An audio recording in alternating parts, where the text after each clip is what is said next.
Well, the BJP top brass, as you heard there, is in a huddle. Joining us now to discuss the road ahead is a winning MP, Jayant Sinha, who won from the constituency of Hazaribagh, his father's constituency. Jayant, appreciate you joining us here on CNBC TV 18, and congratulations from all of us here. Let me start by asking you about what we can expect over the next few days. When do you believe we will have a confirmation in terms of cabinet formation? When will the swearing-in take place? There was another BJP parliamentary board meeting today. Give us what you know. I know you may not have all the details, but whatever you know and what you can share with us. Well, thank you, Shereen. It's a pleasure to be back on your show. I actually know very little. I've just come back from Hazaribagh. We've had 2.5 days of fabulous and intense victory celebrations. It's been fantastic just seeing the outpouring of enthusiasm and excitement that people have for this election result and for the Modi Sarkar. So I've just gotten back to Delhi. What I have heard so far is that there is going to be a meeting which all of us will attend in the Central Hall of Parliament tomorrow to elect Modi ji as the leader of the parliamentary party, which means then that he can go to the president and put in his request to be able to form the government, which I believe will then happen on the 21st. Once that's done, then the cabinet formation will take place. I'm told that people are hoping that by the 24th or the 25th, all of that will be finalized in terms of the 20 or so names for the cabinet, and then there will be the swearing-in ceremony, as I said, might be on the 25th or thereabouts, when Modi ji and the cabinet will do their swearing-in. Jayant, because of the mandate that this government enjoys, the sense is you don't have any coalition compulsions to deal with. And anyway, the honeymoon period for a new government is the first 12 to 18 months. And perhaps it may make sense to move ahead and bring in those big, bold, perhaps even controversial reforms. What's your own sense and what's your own take on that? No, I think those will be required. I mean, if we really want to put this economy on a sustainable 8 to 10% a year GDP growth trajectory, we will need radical reform. I think, as I said earlier, the people have spoken, they want radical reform. So we will have to take on and deal with a number of issues that, other governments in some ways have been hesitant to take on. There are at least 4 or 5 issues I can think of. Tell me, in terms of priorities, what are the 3 or 4 things? And I know that this is not your prerogative. It's going to be the prerogative of the finance minister, whoever the finance minister may be. But just in terms of setting the agenda, if I were to ask you to prioritize, what are the 3 or 4 things that you believe this government should address, either before the budget or in the budget, what would it be? Yes, so I think that there are 3 or 4 major structural things that have to be tackled, which I think other governments have not done. Let me list at least 4, maybe even 5. I think we have to start with land acquisition. We have to make land acquisition a lot better in terms of both the people that you're acquiring the land from, the farmers and so on, as well as for industry. So we've got to really deal with land acquisition in an appropriate way so that it balances all stakeholder interests. Secondly, we have to take on labor reforms. Certainly, we've got to improve the antiquated labor laws that we have right now. Things like land and labor reform, while they're much needed, perhaps those would fall in the long-term bucket that this government will need to address. Or maybe, I don't know, is your sense that they may actually go in ground running even as far as tough decisions like labor reform are concerned? Well, you asked the question, which is that in the honeymoon period of 12 to 18 months, if the bold radical steps, what would those bold radical steps look like? And I was just laying out a menu of items that people have talked about as being very difficult to do structurally, and those 5 examples are right there. I mean, as I said, subsidies, for instance, are very important to be tackled.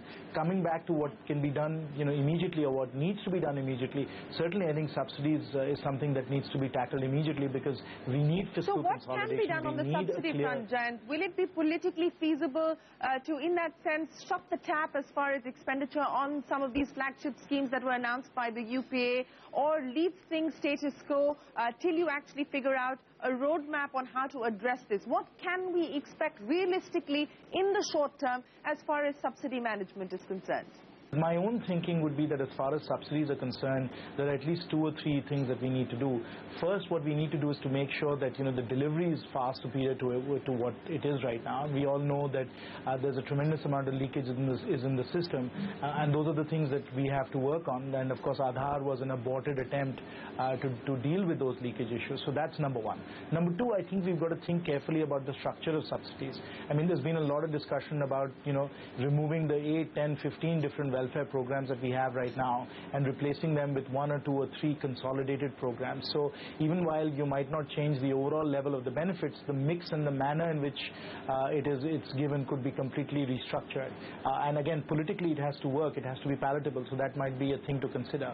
And then the third thing to think about is to provide the growth and to provide the opportunity so that the number of people who actually want these subsidies goes down quite a bit. So I think some mix and match of those measures, some packaging of these different ways would be something that would be required even in the budget that's coming out in 45 days, because the fiscal deficit is at a level that is not sustainable.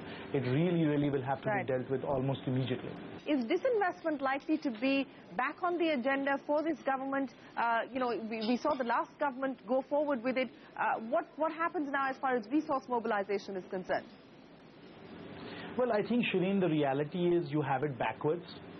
And what I mean by that is that if you look towards the PSUs for resource mobilization, which is what unfortunately the UPA government has done. I mean, philosophically, they were never very excited or interested in freeing up the public sector and making sure that the public sector was run professionally and was able to tap the capital markets. For them, it was simply a piggy bank that you would dip into to be able to dress up your fiscal deficit numbers. That's putting it in the cart before the horse. You're just doing it backwards, and it's the wrong way of doing it. What we have to be able to do is we have to put in place the growth measures, which is effectively what the capital markets will be looking at anyway. You can't get away with window dressing. You have to do the real stuff. And the real stuff requires that we free up the public sector, that we provide them the corporate governance, we provide them the resources so that they can really do what they're supposed to be doing. And once you do that, the capital markets will react and will recognize that these are valuable companies. And then if you actually go out and raise capital for their growth, you'll be able to achieve that. So I don't think that we should look to the public sector as a piggy bank. We should look to the public sector as being a very important aspect of the economy that needs to function very well. I mean, if you look at Coal India as a piggy bank and you're trying to drain their dividends, I can tell you, because I come from a constituency that has a lot of Coal India mines, that you're going to really hurt the people of India, because you don't invest in the coal mines, you don't invest in the people, and that is very damaging for India. Do you believe that the time is now right to actually allow foreign direct investment into railways and perhaps even into Air India? I mean, we're seeing domestic carriers, getting FDI at this point in time. Do you believe that a mindset change is required even as far as both Air India and the railways are concerned? I absolutely believe a mindset change is required. And Mr. Modi has said it very clearly in many of his speeches, in fact at the February 27th event that we hosted for him, where he said that you have to look at the public sector, as he has done in Gujarat, and really professionalize them and make sure that they're equipped to succeed in a competitive environment.